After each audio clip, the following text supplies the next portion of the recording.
Good afternoon, good evening, and good night, and welcome to Throwbacks Toy Reviews. BJ coming at you today, and I just got back from TFCon in Orlando. Had a great time, pretty cool. Glad I went, and I just want to share a couple quick things that I got when I was down there.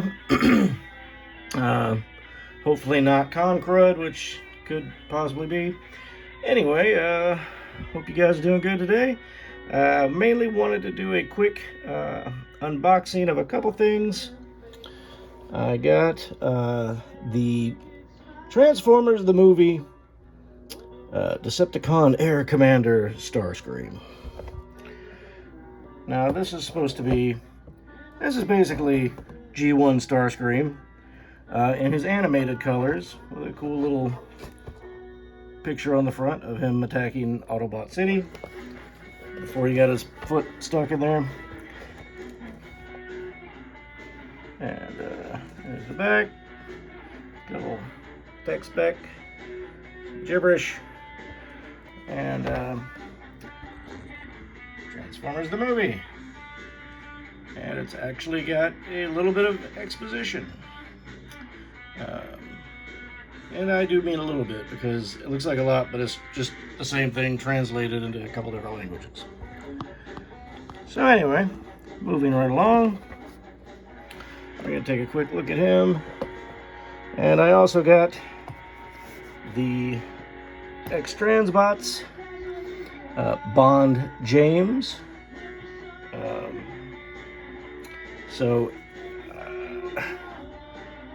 I will be opening him just to take a quick look at this guy, and probably do a longer video on him coming up. And let me tell you, you don't want me to do a transforming video because you will not want to sit through that.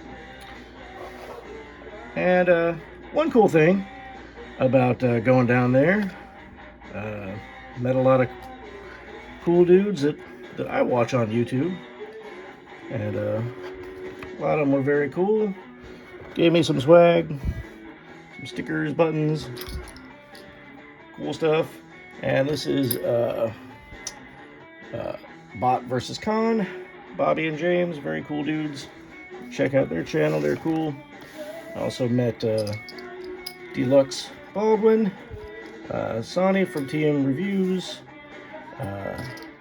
Rodimus Primal, and let me make sure I don't miss anybody.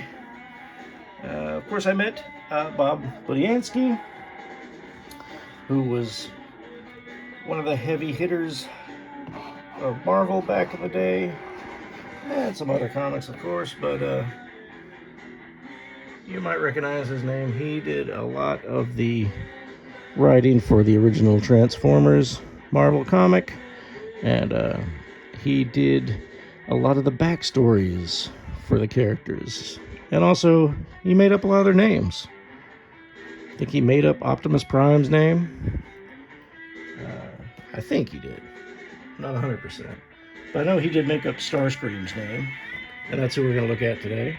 And another print signed by him. Pretty cool. I remember getting these actual comics off the rack when I was a kid, so very important part of my childhood. Great meeting Bob. So anyway, let's take a quick look at the Screamer. And you know me, I'm just gonna open this. So, and this wasn't an exclusive or anything. I mean, you could get this at Walmart right now, probably for the same price. There wasn't a lot of stuff that I wanted that I didn't have. I just saw this and thought, man, that's cool, I'll get that. And there he is in his little tray. Pretty cool. And, oh, what's this? Oh, I thought it was going to be a sticker sheet. It's just one of those stupid Hasbro disclaimer sheets. Let's pull out his accessories. Come in a little baggie, very similar to what we're getting with G.I. Joe Classified, except this sucker is completely covered with tape. I have to use my skizzers. Open it up. And let's see what's in here. Pretty sure most of you are familiar with what Starscream comes with. And if you're not, well, we're going to take a look. Is that it? Okay. These little bag things, I'm always scared to death that I'm going to throw something away. Oh, and you see, look, there's a Megatron gun, hand, and another hand. But man, I almost didn't even know we're in there. But, I think that's it. So we'll take a quick look. And Megatron in gun mode. Which you do have to kind of snap this together, I think, like that. Megatron is a Walther P38 in the Uncle conversion. And let's see. He's supposed to hold him some kind of way, but we'll get to that. He's got two fists, but unlike the original Starscream, it looks like he can hold stuff in these. Alright. He's got some of his back fins, and these are all, you might be thinking these need some stickers or something, but the original cartoon colors, mescals, didn't have much detail. They really didn't. And let's get him out of here.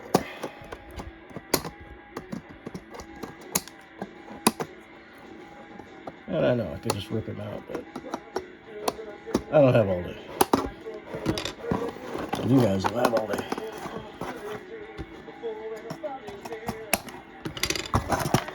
Alright, there he is.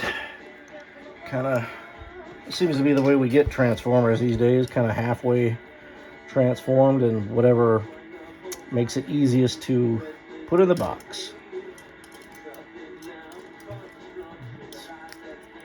Let's get him going. Let's take off his, well, you know what?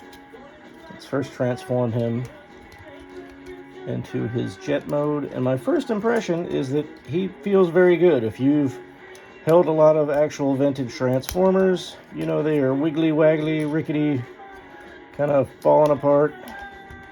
Not in the best shape, but it's nice to have a reissue where you can actually have a nice, solid feeling Starscream again, where all the pieces kind of go together. So, put these missiles in here. And you notice they are goofy looking. They're not quite G1 accurate. I guess they determined at some point that his originals were pretty sharp. And we'll take a look at that. Let's see. How does this go? His back wing on there. On there. Like so.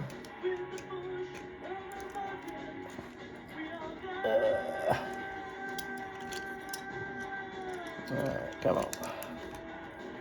I got that right? I think I do. There we go. Much more friction on these than I'm used to. And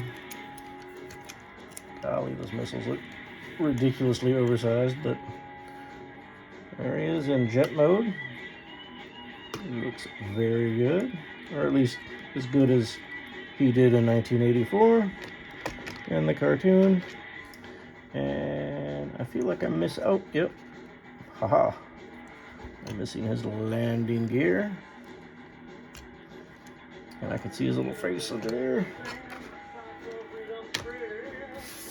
And it does come with instructions, but, you know, I remember how to do this quite well, since he was one of my favorite Transformers from back in the day.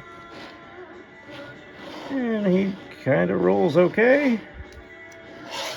But mine will not be doing a lot of rolling. But again, canopy opens. Very good cartoon color scheme on that. And very cool. Alright. Take all this jazz off. Feet down. And you can either take these back off. Well, Or just transform like we did back in the day. That's what I'm going to do for now. And move his arms. Let's head down through there. And boom. He looks like a Starscream. And we'll get his. And some of you may be thinking, why in the world is his fist separate pieces? Well, that's just the way they were back in the day. And here we go with his null rays, the ridiculously oversized missiles that I'm not a fan of. I don't know why they did it like that. But I do remember buying some Starscream reissues and probably mid-2000s that I think they had these same similar goofy missiles that I could not wait to get rid of and replace with vintage. Now there he is. He does look pretty simple. But, you know, the cartoon had a very simple design because they didn't have time or money to waste animating every teeny little detail on these guys. So they tried to make them simple. And I love the fact that his Decepticon symbol is just on there. It's not a sticker. I hate stickers. Let's go back to Megatron, shall we? Let's get this missile out of the way. These things are crazy. And they do kind of shoot out, but... So like this? Oh, you know what? Maybe. It's like this. Aha! I cracked the code. Yep. Aha. Oh, that looks cool. Yeah. Oh, dude, that's cool. I wish I could have done that back in the day. So there he is, holding Megatron. As he did in the movie where he blew Brawn to pieces. So there he is. And we'll just do some quick comparisons. Let's see, who do we have over here? Let's start out with the original G1 Starscream with the normal sized accurate missiles, which if I had many of and weren't kind of expensive to get on the second market, I would get some for him too. Seems to be very little difference, if any, in sculpt. They both have plastic and die-cast parts. His head is painted on this version like the cartoon version, and you know, this is obviously what came first, so this is what it looked like as a toy. And the comic version tended to look a little bit more like this guy, I think, at least until later years. And my 84 Starscream, my real 84 Starscream, is maybe not in pristine condition, but that's what he looks like. I even have a little rub symbol for him, which he does. I thought he would have one of these, but I guess not. But, that's about it.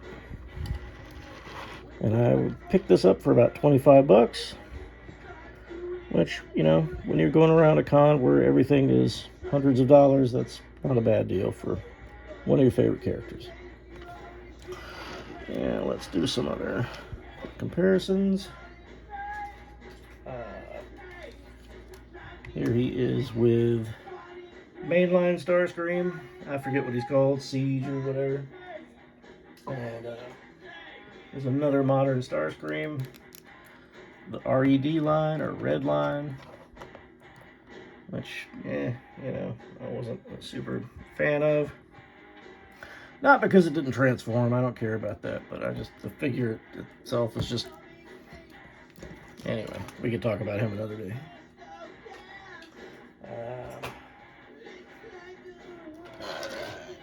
Alright, fellas, you know, like any Starscream, those wings will kill you. There he is next to the early 2000s super collectible figure from Japan, I believe is what that's called. And also the smaller version of that. There's the Reaction Starscream, which looks very good, but you know, it's Reaction. It's not going to be the best action figure. And who else do we have over here? Here's him. Oops. Man down, medic. This is the world's smallest Transformers Starscream. Looks pretty cool. And I don't know what that's called, but it's like dollar store Starscream. Kind of cool. And we'll also put him next to Ghost Starscream from Takara, which I got rid of most of my original Starscreams because I just didn't like the way they looked. But until Deformation Space or somebody makes a Ghost version, he's gonna have to be my Ghost version. And speaking of Deformation Space, you know, he's a big fella. He is MP scaled, accurately scaled. So that's how these fellas look together. And did I have one more? Let's see. There's the Big Lots version. And a custom Action Master figure that I've had for years and years and years. So that is pretty much it, guys, for the Decepticon Air Commander Starscream from the Transformers the Movie line. I think this was a Walmart exclusive. That's the only place I've seen it. So that could be what it is. I don't know. But I like it. I think he's really cool. What do you guys think? Now, when I went to TFCon, I was supposed to get an exclusive Make Toys Seeker. It's not Slipstream, it's Slip something. Gosh, I hate being on the spot, and I forget what her name is. And I did say her because it's a female Seeker. It's pretty cool. Slip Swarm, that's it. Slip Swarm. Anywho, they said, sorry, we're all sold out, but you can go to the website and get it. I was like, huh, okay, con exclusive. Have to go to the website and get it. That was kind of a bummer, but I guess if I really wanted it, I just did just that. I went to the website and got it. So I'll be having that probably in about a week to take a look at. But that was a bummer. But that is it for Mr. Starscream. What do you guys think? Did you pick this up? Did you get 10 of them already? Because they're probably on clearance everywhere. And if they would, it's not because it's a bad figure, of course. It's just, you know, these things happen. Because modern retail isn't always the best way to get Transformers. But that's him. And we will look at Punch Counter Punch another day, I think. This has already gone a little longer than I wanted to. But what do you think? I think he's cool. Thumbs up for me. And he's definitely a good throwback to his 1984 self. And on that, I'll let you guys go. Until next time, I'll see you.